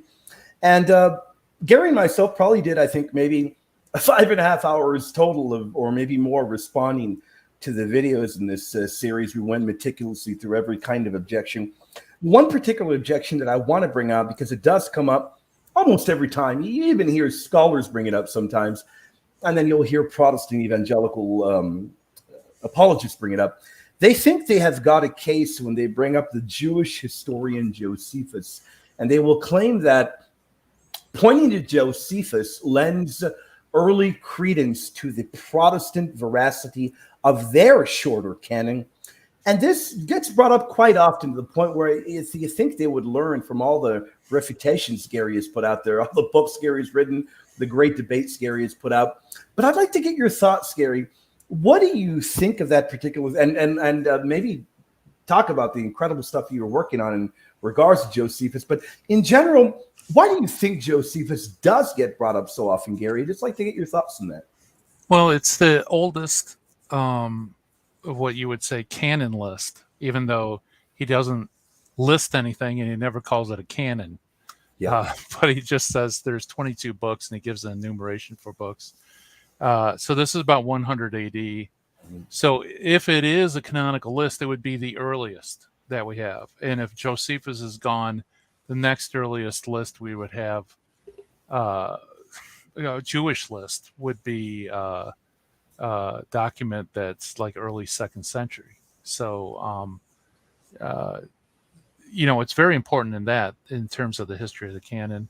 It's also, William, it's one of the reasons I got into this area of research is because there's practically nothing written by Catholics in this area. So it is like open field for counter research of things. And we also, on our channel, we brought on some big name Protestant canonical scholars who, modern Protestant scholarship backs a lot of things. They just haven't connected the dots to the Catholic canon. But I mean, the same thing's true for Josephus. And lately I've been doing a lot of research on Josephus and nailing down certain aspects of it. But unfortunately, like a lot of things with early list it's wrongly identified. I don't think he's giving a canonical list. In fact, I'm positive he's not. And so we did like a multi-video thing on that. And so that's why Josephus is important. But, it's funny because you have scholars today who will rely on text of that particular passage that was obsolete like 100 years ago, and we called people on it using the Whiston's translation because it has some interpolations that make it sound as if he's doing a canon, but the authentic texts don't have those things. So, so Josephus, like I said, it's, a main staple for the Protestant canon, but I think it's easily defeated. Now, I'm going to get Kevin and Elijah's thoughts in general on the fact that we have a larger canon and just their thoughts in it. But before I do that, I want to ask you this particular question, Gary, and I'm curious what you'd say. When I have dialogued with Protestants in the particular issue of Josephus, I find that he's a bigger problem to them than a help to them, to be quite honest with you. Because what are you going to do with Antiquities 20, where I believe, I don't want to butcher this, I believe towards the end, and I have the text in front of me, towards the end he says, I've attempted to enumerate those high priests that we have had during the interval of 2,000 years. I've also carried down the succession of our kings and related their actions and political administration without considerable errors, as also the power of our monarchs, and all according to what is written in our sacred books. But beforehand, you find him in these sacred books freely utilizing the Maccabean text, utilizing as well the Maccabean text, utilizing Deutero-Esther. Deutero-Esther as well. I'm trying to, and in fact, let me add to this for the audience. I remember when I dug in to find out how many times he utilized the Deuterocanonical longer version of Esther, I gave up. That's how many times he utilizes Deutero-Esther. What can they do with that? Does that not pose a problem? Yeah, well, usually with treatments on the canon, they focus only on list and they ignore usage. And Josephus is a prime example of that, like you pointed out. They'll focus only on his enumeration in Against Appian, but they'll ignore the fact that throughout Antiquities, he keeps claiming over and over to use sacred books, yet he uses First Maccabees extensively, and also Deutero-Esther and so on. So that's kind of ignored or pushed aside as just an aberration. And usually what you do is the scholars will pit what he says in Against Appian against everything he wrote in Antiquities as, well, we know what the true canon is because he cites the canon in Against Appian. That's where he becomes scholarly and gives us the actual canon. And you even have some Protestant scholars saying if we didn't have Against Appian, we would assume that Josephus had a larger canon. That's what accepted the Jews today. And the funny thing is, that's why Against Appian, I think, is like one of those major fundamental blocks that once that block goes, much of the historic case falls apart for Protestants. Yeah, I agree. I think a lot of the case just really just crumbles apart. But I'd like to get your thoughts. Let me go with Elijah, then I'll go with Kevin to kind of go in a different direction. Elijah, when it comes to the fact that as Catholics, we have a longer canon, we have more books in our holy book than Protestants do. I know for me, that was big when I was Protestant and digging in and diving in and doing the research. It really was one of the turning points that really brought me into the Catholic faith. Another turning point was the issue of Mariology. At the end of the day, I said, okay, look, the church fathers are clearly more knowledgeable than I am. So I'll work through this. It was one of the many areas where I said, you know what, I have to become Catholic and I'm going to have to learn from these incredibly holy men because obviously they knew way better than I could ever know. But when it comes to the larger canon, do you think that is a strength of Catholicism, or what are your particular thoughts on that? Yeah, I mean, first of all, it means that we are stronger than they are because we have heavier books, and so we're trained.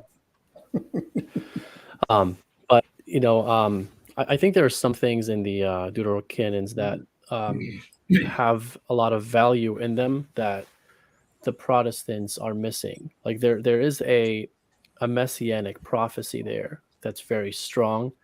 I think it's in Sirach, if I'm not mistaken.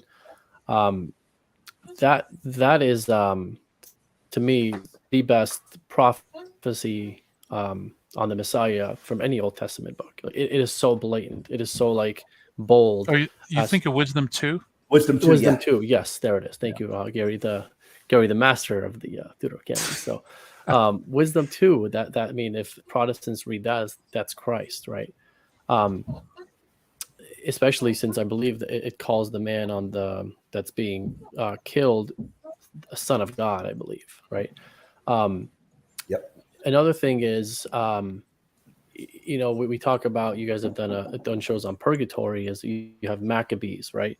I think there's importance there whether you're a Catholic or not, you have to acknowledge the fact that that's a book that existed. It's a historical book, and it has Jews praying for the dead. And then you would have to ask yourself, why are they praying for the dead? Where does that come from, right?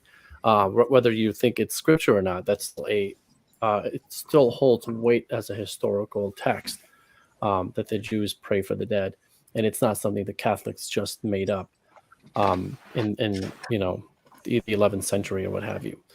But and then just reading the Deuterocanons, they're just gems, right? There's a lot of wisdom in them. Just like there's a book called Book of Wisdom. There's a lot of wisdom there that I think the Protestants are missing, that they would really benefit from. Even if you don't think it's scripture, right? You can still benefit from reading it, and maybe reading it would convince you that it is inspired.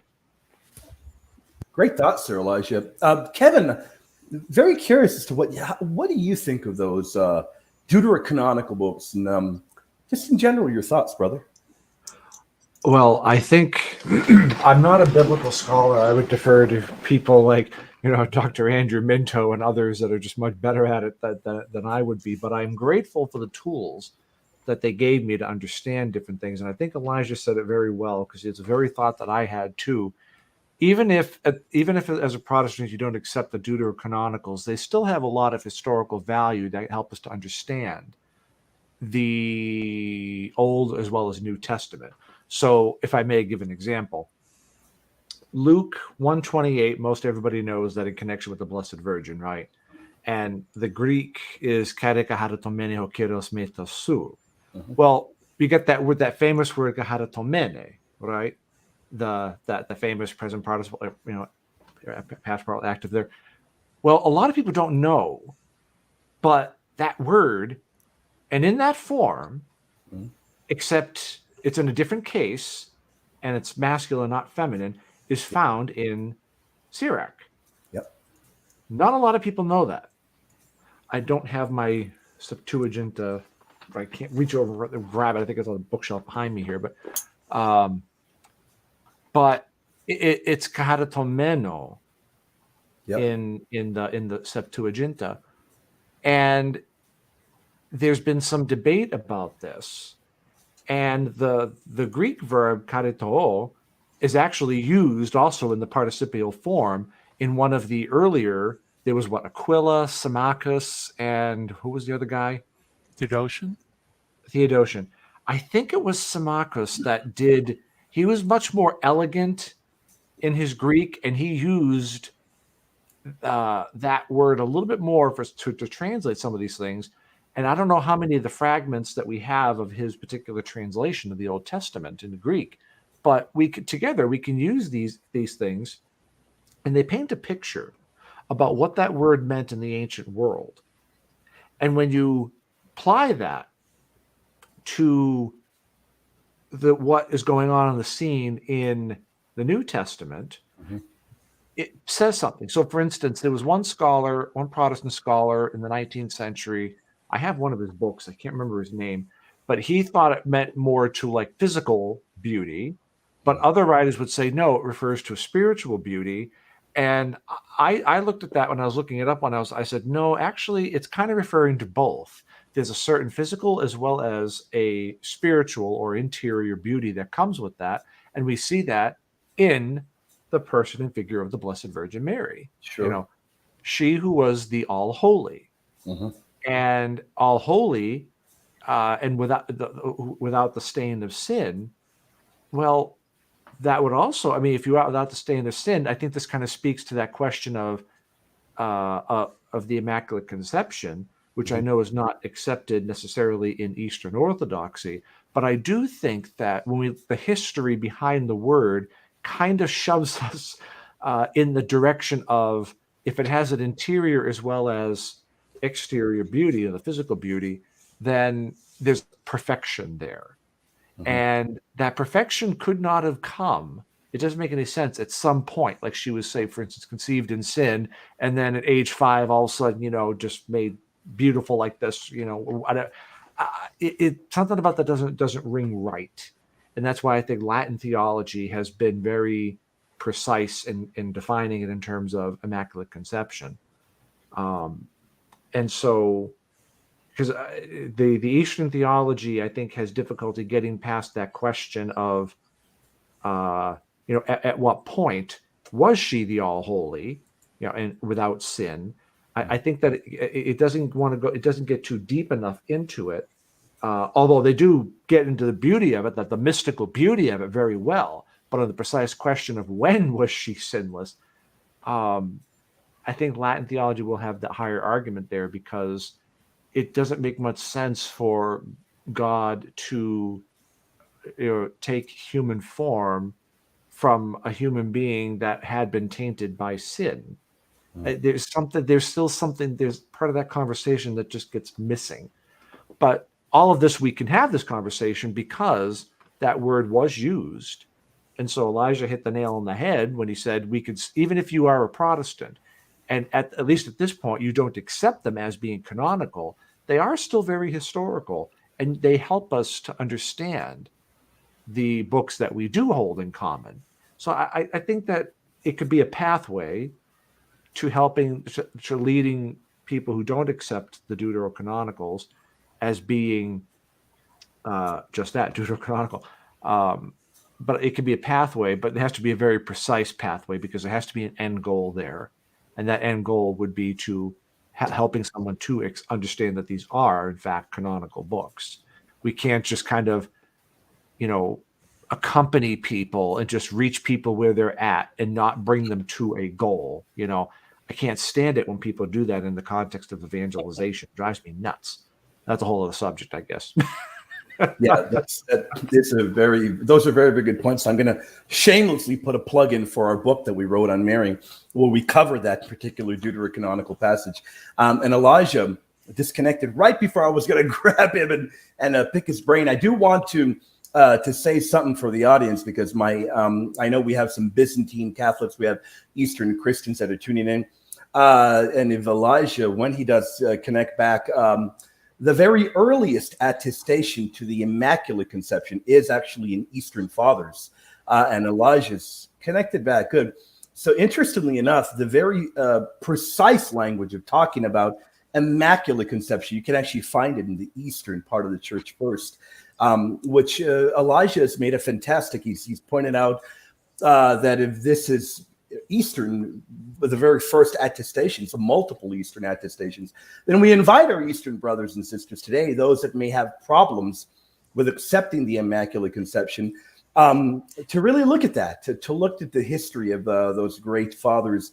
Now Elijah's video seems to be loading there, so you might be having connection problems there. But let me ask Gary another question, then we'll hop on over into Immaculate Conception questions. I know the audience will love to hear that. When it comes to the Deuterocanon, Gary, here is my particular take, and I'd love to hear your take, and I'd love to hear Kevin's take as well. In my opinion, the Deuterocanon is a major Achilles heel for Protestantism. I think, without a shadow of a doubt, that it settles the question of which faith is apostolic. And of course, we've done videos where we compare Eastern canons and what have you. That's a topic for a whole other day. Today, we're dealing directly with the Deuterocanonical text. And I think that definitively, you look at the Deuterocanonical text, you look at the history of the Deuterocanon, the history of the canonization of Scripture. And as harsh as it may sound, Gary, and I'd like to get your thoughts, we have got to disqualify Protestantism by virtue of the very fact that they have a shorter canon, which is ahistorical, and in my opinion, was a very clear Achilles heel for Protestantism. And a lot of it has to do with authority. I'd like to get your thoughts on that, Gary. Yeah, absolutely. I think especially when you look at the initial rejection of these books by Luther and subsequent Protestants, because it's very clear that it was because these books didn't conform to Lutheran doctrine that they were downgraded down to the level of Apocrypha. And so in a sense, it's like, had they been kept if they kept their canonical status, Luther would have been accused of not being biblical. So he changed the form of the Bible to conform to his tradition, nullifying the word of God for the sake of his tradition, ironically. And then once they were safely put aside, they could build their theology. And William, like I said, I've run ministry since early '90s. Yep. One of the most often often asked question is, did the church add these books or did Protestants remove these books? Yeah. And the beautiful thing is it's not really a theological issue. It's a historical issue because we have the records, we have the writings. We know what went on in Trent. We know what went on with Luther and so on. And it's very clear that that these books were removed from the Bible or downgraded in the Bible, I should say. Yeah. And in fact, William, I mean, we've made some contributions on our channel, like you. Remember, we're unearthing German translations Yep. and showing that these books were part of the German Bible. They weren't segregated. They were intermixed with correct. the other books. And so this is, I mean, very clearly an innovation. And so any justification for the Protestant canon is post facto. It is trying to justify a position already taken. And that's why the case for the Protestant canon is so weak, because you can't come up with a consistent case because you're trying to put a Band-Aid on a wound that has already been made. And that wound, I would argue, is a gash that will never heal unless, of course, they would become Catholic. That's my argument for that. Great points that you make there, Gary. I think they're very, very good. A particular area that the audience knows very well, and in my opinion, Elijah just did an incredible job in his presentation on the Immaculate Conception. One area, though, that I've got to tell the audience that it really does get me a little bit, makes me laugh a little bit about it, because this is really an area where perhaps, we believe it as Catholics. We go to Mass, we go to the feast day every year. We firmly believe we refer to Mary as our Immaculate Mother Mary. But then at times we really seem to not know what on earth the Immaculate Conception really is saying, because I've had people come up to me before and say, well, hey, Mary had to have mourned the death of her child. How can you call her immaculate then? Or they'll point to little things like that, or they'll say, well, look, St. Basil, St. Hilary of Poitiers, and others talk about perhaps Mary being moved by doubts when her son died. And well, that invalidates the Immaculate Conception then. Elijah, brother, can you maybe in a nutshell tell us what is the Immaculate Conception, and do those things nullify the Immaculate Conception? Can you guys hear me? Great. Yeah, clearly. Sorry, my internet's going in and out. I think I heard the question.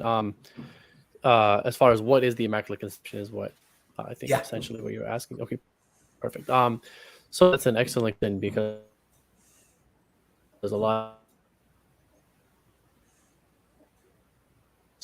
of the Immaculate Conception past each other. Elijah is breaking up. Is he breaking up for You guys as can well? hear me. Cutting. Yeah, he is. for But some Elijah, can you maybe Yeah. remove your video feed so we could just hear the audio at least? That might help save some of your bandwidth. Yeah, that might work. Yeah, How is that? Can you guys still hear me? clearly, yeah. Okay, sweet. Okay. So the conception, when we talk about the Immaculate Conception, we're not talking about every single thing, every single gift that Eve had, what were given to our mother, right? So she could die, right? She could suffer. She did not have these gifts that didn't help her with her role as divine maternity. So what was given to her, the gifts that were given to her, these are gifts to aid her in her role as divine maternity. And these are things that we have as moral defects.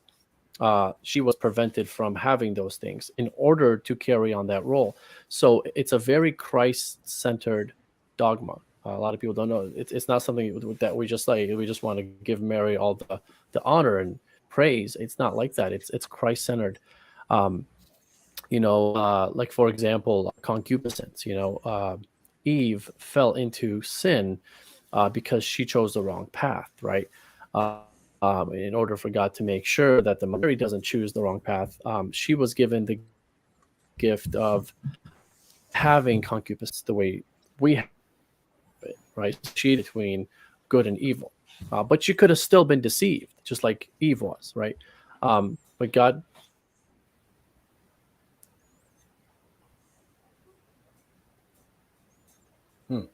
Broke up there a little bit. It was going well though. The audio was going great, and it just broke up right there where you said. You said I think he was going to say that she was preserved from that. Looks like the Gremlins are tearing at his his internet connection there. That was a good suggestion, Kevin, when you turned your video off there. It worked for a little bit there. Just to give him a few seconds there, see if he's able to connect back. Kevin, would you like to add any thoughts on that till we get Elijah back? Any thoughts in particular on the Immaculate Conception?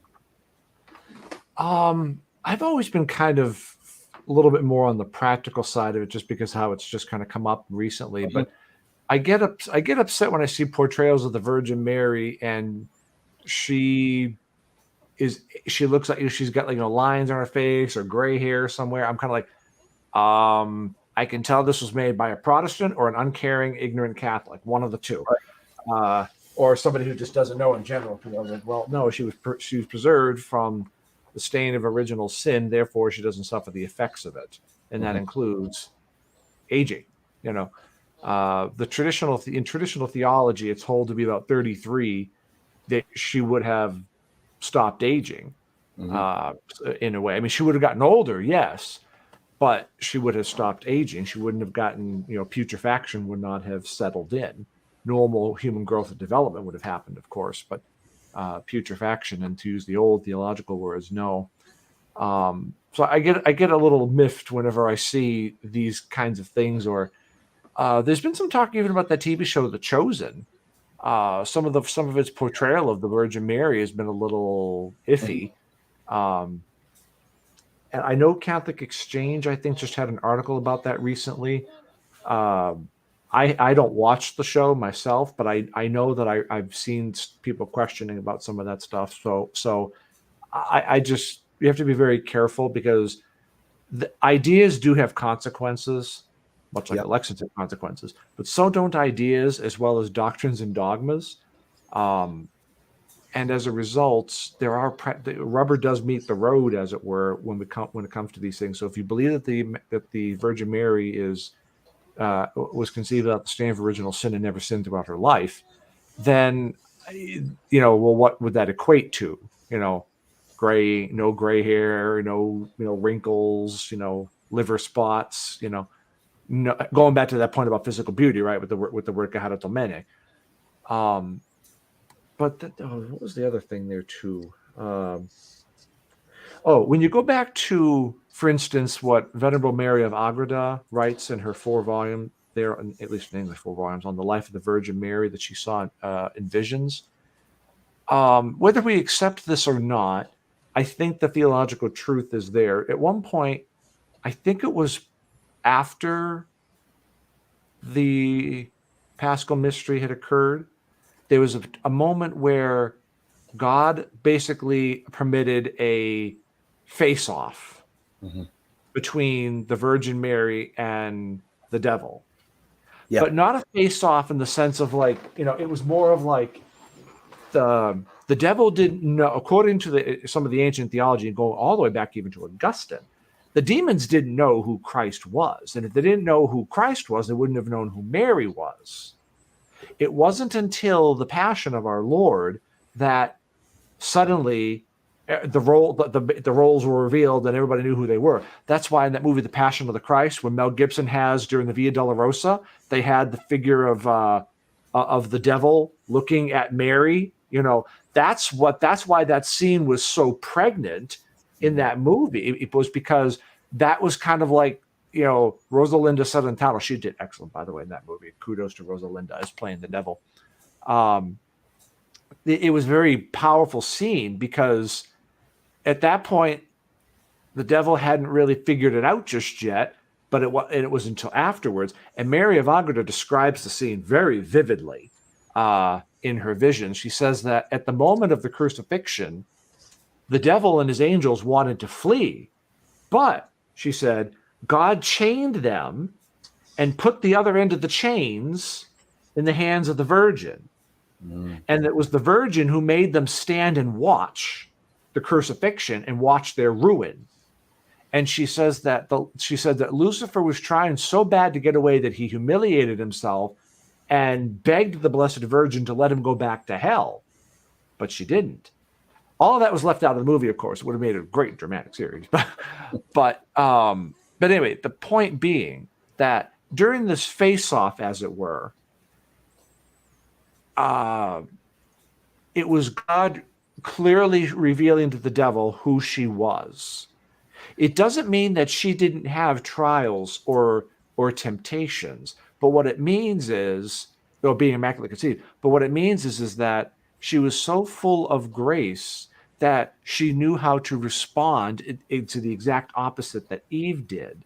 You know, she was so full of God that that defense, if you were, was just impenetrable, and the devil couldn't get past it. And that's how she was able to defeat the devil, was through the grace of God, not by her own merits, but by the grace of God given to her as his mother.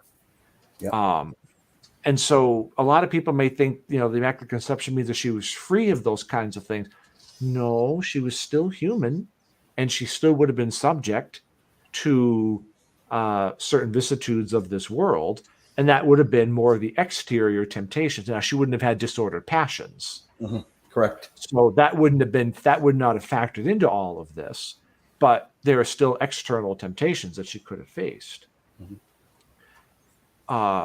But it's also kind of nice, you know, if you've got all these temptations and trials taking place, and you've got the eternal Son of God living under your roof. You know? I mean, come on, folks. You know, let's think about let's put our two neurons together here. You know, it doesn't take too long to sit and think about. There was a lot going on in the Holy Family's home, and I think that's why the you know, Matthew, Mark, Luke, and John, they didn't write as much about it, because that was a very profound mystery, and it deserves so much reverence that they didn't really talk too much about it. Because how do you describe growing up with the eternal Son of God in your home? That's a mystery. It boggles the mind. And so I think that the gospel writers treated it with a certain level of reverence and respect. Yeah. That they knew that it was a profound mystery that could be easily turned wrongward, or turned the wrong way. So those are some of my thoughts on it. You know, I would say. Great thoughts, sir. Gary, any particular things to add to that? No, not really. Yeah, good thoughts. Great reflection. Really, really good reflection there. Let me tackle Miles says, you think the biggest reason the Orthodox reject the Immaculate Conception is because of their different view of original sin? It is, Miles. It would be the fact that we at times find a number of Orthodox, they'll equate death with original sin, and then they'll say that because Mary died, Mary had original sin.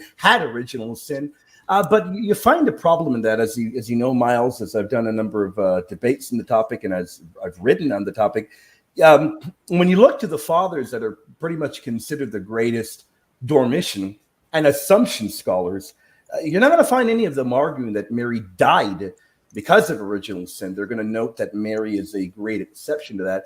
And I'll put a plug in as well. Go to look at Hands-On Apologetics, the archives. I've done a number of shows with Gary on this exact particular topic. And, you know, I've got a lot of Orthodox brothers and sisters, really close friends. And they know that I disagree with them on this particular point. Not all of them hold this view, though. I want to be very clear. Not all of them hold this particular view. And also point out that I'll be debating Eastern Orthodox multiple times in the month of October, and November, on the issue of purgatory. So I'm really looking forward to that as well. Now, we're coming close to the 2-hour mark. I do want to keep my word and end this right at the 2-hour mark, which would be in about 5 minutes. We've gone for a while. We've talked about pretty much everything already. I know that I'm going to have to go get myself a refill. I'm out of diet soda, and I'm going to get me a snack in a bit. But I don't see any more questions out there. We've had a great audience all night. I don't think the audience dipped below 270 after about a few minutes. So people, I guess you've been edified. We are edified by your presence. But before we do wrap it up, I'd like to give you gentlemen a chance to really talk about anything. Put any plug you may want to put a plug in for a book. You have books. You have them on hand. You want to show them to the audience.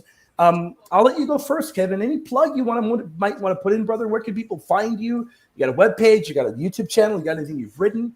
Anything? The floor is yours right now, brother.